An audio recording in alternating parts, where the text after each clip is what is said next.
Okay, this is my BHAP talk. BHAP, B-H-A-P. You'll see it here, B-H-A-P, and that stands for Big, Hairy, Audacious Problem.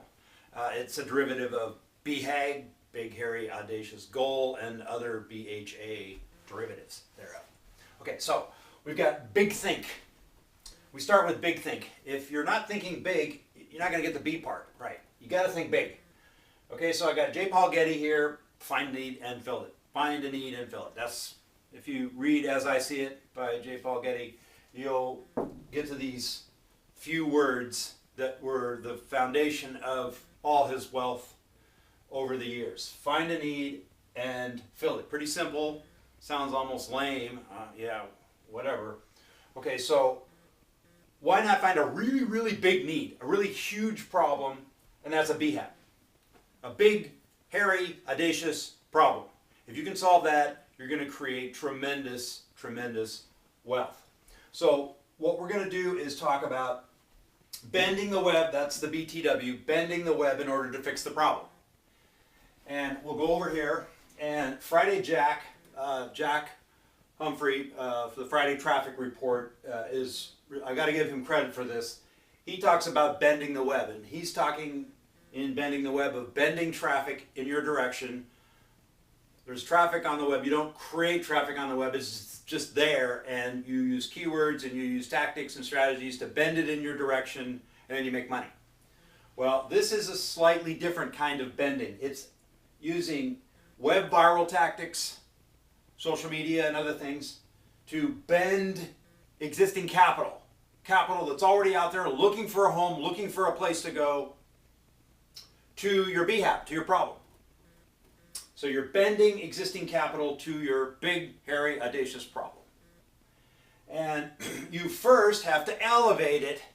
If you don't elevate the BHAP to a frenzy, to what we refer to as a buzz on the internet, then you're not going to get anywhere. You've got to elevate that. And if you have a big problem that people don't perceive as being a big problem, then you have to convert it into one that people perceive it as a big problem so you can bend the existing capital to solve it. That's part of the challenge of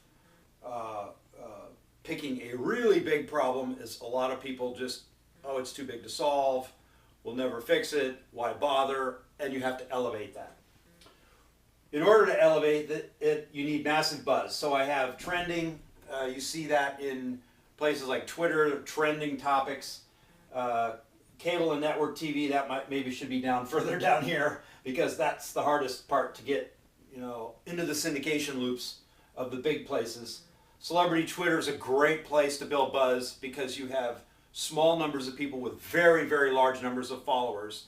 And if they are asking them to retweet, then you cover the whole Twitter sphere just with the celebrities. LinkedIn, a huge marketplace of ideas and influencers and heads of state and heads of companies and upper management, people who have pull. That's what we're doing here, is we're pushing the people with pull into solving the problem. Facebook, largest site on the internet, obvious. And then down here I have dominate the lists, and I'm talking about the people who own the mailing lists can get the message out to tens of millions, hundreds of millions, if you give them a reason to mail their list with the problem. So you start with big think, you find a big, hairy, audacious problem, and you solve it by bending the existing capital of the web with these highly viral, rapidly transforming technologies that the web provides us.